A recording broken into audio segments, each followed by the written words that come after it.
অনেক লোক যারা আওয়ামী লীগের আমলে মারা গেছে, হ্যাঁ, মানুষ হিসাবে মারা যেতে পারেনি, আওয়ামী লীগ হিসাবে মারা গেছে। ফলে আমাদের পরম সৌভাগ্য যে আমরা মানুষের মর্যাদা নিয়ে দুনিয়া থেকে বিদায় নিতে পারবো। আওয়ামী জাহেলিয়াতের কবল থেকে আমরা মুক্ত হয়েছি। ৭১-এর যুদ্ধের শহীদদের তালিকা নেবেন, আর সেই সময় আওয়ামী লীগের বড় বড় নেতাদের একটা তালিকা নেবেন, তাইলে আপনি বুঝতে পারবেন যে মুক্তিযুদ্ধের চেতনা কোথায় ছিল তাদের। এটা ছিল ওই পারে বৈশা আপনার নানা রকম মোজ মাস্তি করার মধ্যে তাদের মুক্তিযুদ্ধের চেতনা ছিল। বাংলাদেশের রাজনীতির বিকাশ শুরু হবে এই কান্ট্রি উইদাউট আওয়ামী লীগ এখানে পৌঁছানোর পর থেকে। এই কথাটা এর আগে আমি বলছি, আবারও এখানে রিপিট করে একটু ব্যাখ্যা দিই। এর মানে কি? আওয়ামী লীগ কোনো রাজনৈতিক দল হতে পারে না, এটা একটা লুটপাটের সিন্ডিকেট। এখন এই সিন্ডিকেট অন্য নামেও যদি কেউ গইরা তোলে, রাজনৈতিক অরাজনৈতিক, সেও আওয়ামী লীগ। এই জন্য আওয়ামী লীগ একটা নবস্থানিয়াত, এটাকে আমরা একটা ক্যারেক্টারিস্টিক্স বলছি, এটা একটা বৈশিষ্ট্য। বলে এই বৈশিষ্ট্যের বিরুদ্ধে আমাদের সংগ্রাম করতে হবে। এই জন্য এই কান্ট্রি উইদাউট আওয়ামী লীগ, একটা আওয়ামী বিহীন বাংলাদেশ, এই জায়গায় পৌঁছানোর পরে আমাদের রাজনৈতিক বিকাশ শুরু হবে। তো এই জন্য আওয়ামী লীগ তো হাসিনা গন কেস, এই this is the last Sheikh, আর কোনো শেখ বাংলাদেশে আসবে না। কিন্তু আওয়ামী লীগ এবং রিফাইন আওয়ামী লীগের তর্কটা যারা তুলবে তাদেরকে বলবেন, দেখেন আপনি যদি শয়তানকে বাইসা নিতে বলেন, ভালো শয়তান খারাপ শয়তান যেটা বাইসা নেবেন ওইটাই শয়তান, বাইরে কিছু বলে ভালো আওয়ামী লীগ গুলো কিছু হয় না। বাংলাদেশের মানুষ সৌভাগ্যবান, আমরা তরুণ প্রজন্মের এই জেনজি জেনারেশন 24-এর জাতির পিতামাতা যারা, তাদের রক্তের বিনিময়ে আমরা একটা আওয়ামী মুক্ত বাংলাদেশ পেয়েছি। আমরা তো জন্ম নিয়েছিলাম মানুষ হিসাবে, কিন্তু হাসিনা এমন একটা জায়গায় আমাদের নিয়ে গেছিল, আমরা আওয়ামী লীগ হিসাবে মারা যাইতাম এমন জায়গায় চলে গেছিল। অনেক লোক যারা আওয়ামী লীগের আমলে মারা গেছে, মানুষ হিসাবে মারা যেতে পারেনি, আওয়ামী লীগ হিসাবে মারা গেছে। ফলে আমাদের পরম সৌভাগ্য যে আমরা মানুষের মর্যাদা নিয়ে দুনিয়া থেকে বিদায় নিতে পারবো। আওয়ামী জাহেলিয়াতের কবল থেকে আমরা মুক্ত হয়েছি। ফলে আমাদের কিছু দায়িত্ব আছে, সেই দায়িত্বটা নষ্ট হবে যদি আমরা আওয়ামী লীগ ৭১ সালে যে অপরাধ করেছে, ৭১ সালের যুদ্ধে আপনি যদি দেখেন মুক্তিযুদ্ধ ব্যবসা তারা যে করলো, ৭১-এর যুদ্ধের শহীদদের তালিকা নেবেন, আর সেই সময় আওয়ামী লীগের বড় বড় নেতাদের একটা তালিকা নেবেন, তাইলে আপনি বুঝতে পারবেন যে মুক্তিযুদ্ধের চেতনা কোথায় ছিল তাদের। এটা ছিল ওই পারে বৈশা আপনার নানা রকম মোজ মাস্তি করার মধ্যে তাদের মুক্তিযুদ্ধের চেতনা ছিল। এই মাঠে উই রিভল্ট বলে মেজর জিয়াউর রহমান যখন দাঁড়াইলো, তার পরিবার তার সন্তান কি হবে কোনো চিন্তা না করে, তখন থেকে এখানে মুক্তিযুদ্ধ জনযুদ্ধের সূচনা হয়েছে। এবং বিএনপির সমস্যা কি? 1000 সমস্যা আছে, একটা দুইটা বলি। এরা কখনোই কোনো ক্রেডিটের রাজনীতি করে না, এটাই বাংলাদেশের সৌভাগ্য। ৭১-এর ক্রেডিটের রাজনীতিও তারা করেনি, 24-এর ক্রেডিটের রাজনীতিও তাদের করতে দিব না আমরা, এবং তারাও করতে চায় না। এই যে করতে চায় না, এর মর্মটা কি? মর্মটা হলো এটা আমাদের সবার, এই যে একটা কালেকটিভনেস, এই যে আমাদের একটা জাতীয় চরিত্র। আজকে 24-এর অভ্যুত্থানের পরে যে এই যে বাংলাদেশ নিয়ে এত হতাশা, এই হতাশার গোড়াটা কোথায়?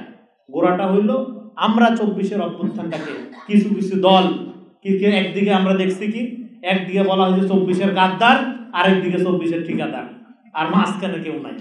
এই যে অবস্থা, এই অবস্থা না হয়ে আমরা যদি বলতাম শুরু থেকে আমরা যে কথাটা বলেছি, 24-এর ক্রেডিট শুধুমাত্র শহীদদের, জীবিত কোনো লোকের আর কোনো ক্রেডিট নাই, জীবিতদের আছে শুধু দায়িত্ব। কিন্তু তা না করে আমরা দেখতে পাচ্ছি এখন কতিপয় ভণ্ড বাবা, নষ্ট সাধু, তারা এসে বলে নির্বাচন মানে একটি কি বলে, নির্বাচন আসলে নাকি এখানে মাফিয়ারা ক্ষমতায় আসবে। তারা সবচেয়ে বড় মাফিয়া তো তারা। 54 বছরে যার বাথরুমের বদনাটা পর্যন্ত এনজিওর টাকায় কেনা, সে আজকে আপনার আমাদের বিপ্লব শেখায় নির্বাচন আসলে দেশ ধ্বংস হয়ে যাবে, এই তত্ত্ব ফেরি করে। 10টা লোক নিয়ে দাঁড়াইলে মিডিয়া তার উপরে ঝাঁপাইয়ে পড়ে। এইটা কোন টাকায় আসে, কোন ভণ্ডামির কারণে আসে, এগুলো আমরা জানি না। বিপ্লব যদি কায়েম করতে চান, তাহলে আগে আপনার যে বালাখানা গড়ে তুলছেন টেকনাফ থেকে তেঁতুলিয়া পর্যন্ত, এগুলো আগে জনগণের মধ্যে বিলাই দেন। আপনার যে খামার, আপনার যে বাংলো, আপনার যে ইস্টাবলিশমেন্ট গড়ে তুলছেন, সেইটা আগে মানুষের মধ্যে বিলাই দেন, দিয়া তারপরে বিপ্লবের আলাপটা দেন, শুনবে মানুষ। তা না করে এইসব দেহতত্ত্ববাদী খাটাইশদের আপনারা যারা বুদ্ধিজীবী হিসাবে স্বীকৃতি দেন, দিয়ে এসে আজকে গণবিরোধী এবং সবসময় একটা চক্রান্তের মধ্যে তারা থাকে, কখনোই তারা স্পষ্ট কোনো পজিশন নেয় না, জনগণের পক্ষে পজিশন নেয় না। এক সময় বলছিল রাজকুমারী হাসিনা, আর আজকে বলতেছে নির্বাচন বিরোধী অবস্থানে, হ্যাঁ, দাঁড়ায় তারা এই জ্বালাময়ী বক্তৃতা দিচ্ছে, কথা বলতেছে। ফলে এই সমস্ত ভণ্ড বুদ্ধিজীবীদের কারণে আজকে বাংলাদেশ এই 54 বছর পরে বাচ্চাদের জীবন দিয়ে আমাদের রাজনৈতিক স্বাধীনতা আনতে হয়। ফলে কোনো বুদ্ধিজীবীদের কথা শোনা যাবে না, আমাদের নিজেদের বুদ্ধিজীবী হয়ে উঠতে হবে। এবং আপনারা বইলা যায় না ইসলামীদের সমস্যা আছে, একটু 2-4টা প্রশংসা করলে, হ্যাঁ, 2-4টা আরবি শব্দ বললে মনে করেন সে আপনাদের বন্ধু। দেখতে হবে সে আলটিমেটলি আপনার মর্যাদার জন্য লড়াই করছে কিনা, সে কারণ বাজারের বিশেষ অফিসে বসে থাকে কিনা, বিশেষ মিডিয়া তাকে পৃষ্ঠপোষকতা দেয় কিনা। এই সমস্ত গণবিরোধী মিডিয়া, গণবিরোধী গণমাধ্যমের কারণে বাংলাদেশে ফ্যাসিবাদের সামাজিকরণ হয়েছে। ফলে নতুন বাংলাদেশে আমরা কাউকে পীর মানব না, পূজা দিব না, প্রয়োজনে নিজেরা পীর হয়ে উঠবো, মানে নিজেরা নাগরিক হয়ে উঠবো। ব্যক্তির সার্বভৌম মর্যাদার ভিত্তিতে আমরা একটা বাংলাদেশ গড়ে তুলব। বাংলাদেশের সার্বভৌমত্ব আমরা কোনো রাজনৈতিক, অরাজনৈতিক এবং কোনো এনজিওকে বর্গা দেয়নি। সার্বভৌমত্বের মালিকানা আপনার আমার জনগণের। এই যে জনগণের সার্বভৌমত্ব, এটা এনশিওর করতে পারবে একটা নাগরিক ভিত্তিক বাংলাদেশ। এখন 15 বছর পরে আপনি একটা গণতান্ত্রিক বাংলাদেশে উত্তরণ ঘটাবেন, আপনি এখন নির্বাচনের বিরোধিতা করেন। নির্বাচন তো তার প্রাইমারি স্টেপ। নির্বাচন নিয়ে কথা বলতে হবে কেন আমাদের? নির্বাচন নিয়ে যদি কথা বলতে হয়, বুঝতে হবে আপনি গণতন্ত্র মিন করেন না, এছাড়া আর বাকি সব মিন করেন। ফলে এখানে যারা এই ভোটাধিকারের জন্য লম্বা সময় ধরে আন্দোলন করতেছে, বিএনপির আরেকটা সমস্যা আছে, তারা বলে ক্ষমতা লোভী। অভ্যুত্থানের পরে ক্ষমতা সাদা হয়নি, ক্ষমতা যে নেয় নাই এটা সবচেয়ে ওয়াইজ ডিসিশন ছিল। অনেকে বলে যে না, ক্ষমতা না নিয়ে চরম ভুল করেছে। নো, ক্ষমতার চেয়ে ভোটাধিকার, গণতান্ত্রিক উত্তরণ এগুলো জরুরি। এবং অভ্যুত্থানের পরে সাধারণত পৃথিবীর বিভিন্ন দেশের আপনি ইতিহাস যদি পড়েন, সাধারণত সরকারগুলো ফেল করে কেন? সরকারগুলো ফেল করে কারণ অভ্যুত্থানের পরে তারা ক্যাবিনেট নিয়ে ব্যস্ত হয়ে যায়। এবং অভ্যুত্থানের পরে যে সরকারগুলো গঠিত হয় বিভিন্ন দেশে, ইনক্লুডিং বাংলাদেশ, তারা শুধু মুখটা চেঞ্জ হয়, ওই কাঠামোর মধ্যেই আইসা বিপ্লবী সরকার বলেন বা অভ্যুত্থান বিরোধী সরকার বলেন, আইসা তারা ক্ষমতাটা দখল করে। এই কারণে জনগণের যে আকাঙ্ক্ষা তৈরি হয় সেটা খুব দ্রুত নিরাশা এবং হতাশায় পর্যবেসিত হয়। এটা পৃথিবীর অন্যান্য দেশেও দেখা গেছে, কিন্তু বাংলাদেশে তো এটা হওয়ার কথা ছিল না। কারণ বাংলাদেশে তো অভ্যুত্থানটা এক দল এবং আরেক দলের বিরুদ্ধে হয়নি, সারা বাংলাদেশ একদিকে আর আওয়ামী লীগ একদিকে ছিল। তো বাংলাদেশে তো এটা ফেল করার কথা ছিল না। বাংলাদেশে কেন ফেল করলো? আপনার অভ্যুত্থানের মধ্যে যে সলিডারিটি তৈরি হয়েছিল, যে কওমির ভাই এবং যে প্রাইভেটের স্টুডেন্ট তারা নেমে এসেছিল, তারা বিশেষ চাকরির জন্য নেমে আসে নাই, তার একটা সলিডারিটির জন্য নেমে এসেছিল। এই সলিডারিটিটাকে আপনারা ক্যাবিনেট দখলের একটা মেকানিজমের মধ্যে নিয়ে গেছে।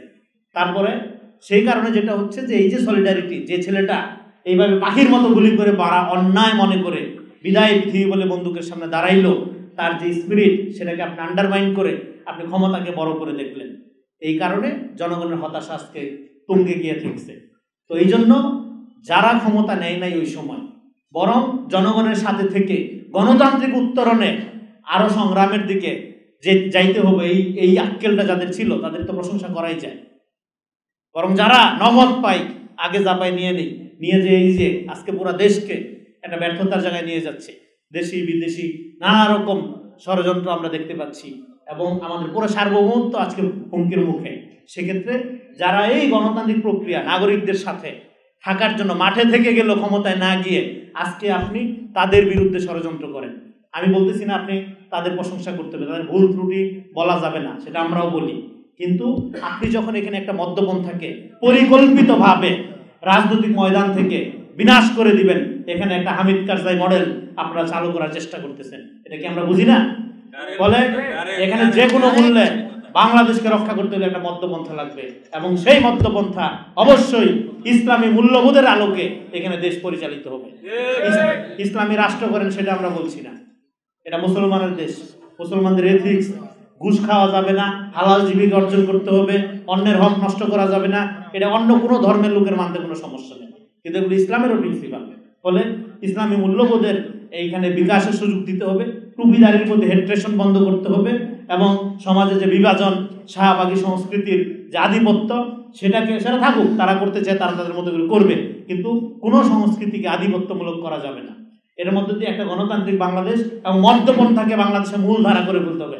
বাংলাদেশের মূল সংকট যে জায়গায়, সেটা হলো এখানে মধ্যপন্থাকে সবাই আন্ডারমাইন করে, বিএনপির সবাই জ্ঞান দেয়, অ্যাজিব তার জ্ঞানের বিশাল সমস্যা। সে এত জ্ঞান দেওয়ার দরকার নেই, আপনি সহযোগিতা করেন। আপনি যদি মনে করেন আপনি ভালো, আপনি সবচেয়ে জনদরদি, ওকে আপনি যান রাজনীতিটা করেন। আপনার এত জ্ঞান দেওয়ার দরকার নেই। আমরা বহু জ্ঞান দেখছি 54 বছরে, এবং দেশ সর্বনাশ হয়ে গেছে দেশে। 54 বছরের দেশের কিছুই দাঁড়ায় নেই, কোনো মর্যাদা নাই আমাদের আন্তর্জাতিক অঙ্গনে। সো এই জন্য আমাদের যেটা দরকার, এখানে একটা মধ্যপন্থার বিকাশ যারা নষ্ট করতে চায়, বুঝতে হবে তারা বাংলাদেশের সর্বপ্রথম শত্রু। তারা যত বড় বিপ্লবী ভেগ ধরুক, তারা যত বড় ভারত বিরোধী কথাবার্তা বলুক, এখানে বাংলাদেশের রক্ষার জন্য আমাদের একটা মধ্যপন্থা লাগবে, যে মধ্যপন্থা সমস্ত বিশ্বাসের, সমস্ত শ্রেণীর, সমস্ত গোত্রের মানুষকে একটা নাগরিক মর্যাদার জন্য একটা গণতান্ত্রিক রাষ্ট্র আমাদের উপহার দিবে। এই জন্য আমরা বলি আগামী দিনের রাজনীতি হবে দল যার যার, রাষ্ট্র সবার।